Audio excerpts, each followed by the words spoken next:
When this incident occurred, and they were gathering up debris in all the locations, I couldn't help but notice that they were putting it on barges and dumping it, as opposed to usually when there's an air disaster or train wreck or anything of that nature, the parts of the plane or train or whatever are kept for a long time. I mean, there are still parts of planes from air disasters and hangars that happened, 10 or 15 years ago. Where is the debris of these 3 jets? Okay, well, of the 3 jets, I thought you were getting at all of the remains of the buildings themselves. Well, that too. We know that was put on a barge. Her question is, basically, why wasn't all of the remains of the buildings, of the planes and the buildings, kept so they could be investigated? And basically, it's because the government never considered this to be an accident or a crime scene. It was a terrorist event.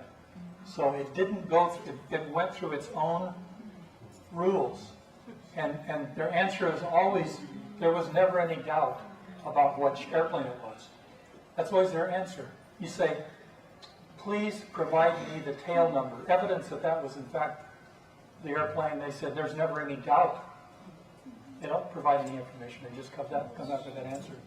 And mostly all of the stuff went to China. It didn't just go out and get dumped.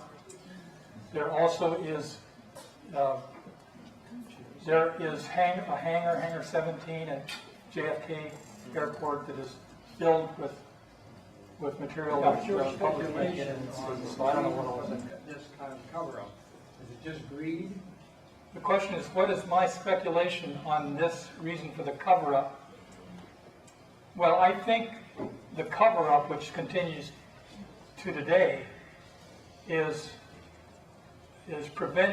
attempting to prevent information from coming out that would be very, let's just say, embarrassing and problematic to very powerful people. And I don't know who those people are. So many people around them for not being truth tellers. There must be thousands of people that would be involved in it. Well, I have no idea the number of people, but I know a lot of people know they are not to talk about this subject. People, both in the media and the government, we hear a lot of those kinds of things, that this is a topic they're not to talk about. So they may know things, or they just know that they stay away from this topic. One last thought is a cover-up of this scale obviously takes trillions of dollars and billions of dollars in the war and the whole 9 yards. If anybody in this room knows very, very influential people with very deep pockets, and there are people like that, whether it's a Ted Turner, you might hate Ted Turner, or whether it's Oprah, you might hate Oprah, but those are the type of people, I think, that could actually get a inquiry reopened on that level that needs to happen with the politics, with the government, to get something like this reopened. And it is the Michael Moores of the world that are the squeaky wheel that I think get the majority of people thinking outside of the normal confines of the official story in the media. Tell them about Well, by the way, since you mentioned Michael Moore, He's not our friend. there were 3 new 9/11 Truth organizations announced this week on Thursday. One of them is actors and artists for 9/11 Truth, and Michael Moore is one of the first people to sign in. Do you have at least one well-placed friend in the White House, this Democratic White House, which is going into an election and they're looking for help? Her question is, do I or any of our, let's say, architects and engineers, do we have well-placed Democrats in the White House? No. Not heard of any. Do we want one? Yes, if you've got one. Yeah, we very much would like one. Yeah, definitely. What's that?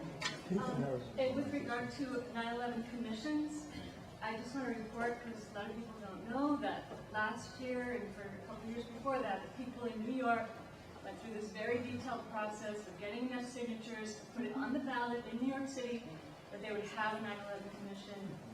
the government of the city attacked them, you know, like called them to question their signatures. They got tens of thousands of volunteers to verify that they were accurate. And then it was some judge who just basically said, you're not having this commission. That was about a year ago that happened. And of course, it hasn't been reported to my understanding. I have to say this. There are lots of ways besides super rich people that a true commission could happen. One possibility is it might have to happen in another country. If I can add another thing, the effort, it went under the name New York City Can. Can't remember what the CAN stands for, but anyway, accountability now, so I don't know what the C is. What was the point of? But anyway, the thing is, they were unsuccessful at getting the ballot onto the November election, even though they went through all the hoops up to the very end. Now what they're trying to do is get the New York City residents, citizens, aware of Building 7. They have a campaign called Building What?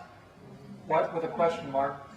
The reason they picked that is because one of the judges involved in what you just heard, when Building 7 was part of the statement in his courtroom, he says, Building what? He had never heard of Building 7. This is in New York City. And so they're basically going after a TV campaign, TV commercial, making the citizens of New York City aware of Building 7, their own city, hopefully then pressure the city council to institute a investigation, since it's all within their own city. Yeah, right here. Did your group see any connections or between what happened there in New York and in the Oklahoma bombing? The question is, do we see any connections between the New York City events and the Oklahoma bombing? Our group does not, basically it restricts itself very narrowly on the World Trade Center, so it considers that to be off topic. It's not part of the objectives of the organization. However, there are many similarities, and so if that was your interest to show the similarities, you would have a lot. Wonderful donor that's helped make this whole event possible by funding the advertising. So if you could throw in a couple of bucks, we could pay this person back. I don't know if he wants to be acknowledged. And it would help us a lot. And, thank you to Dwain, huh?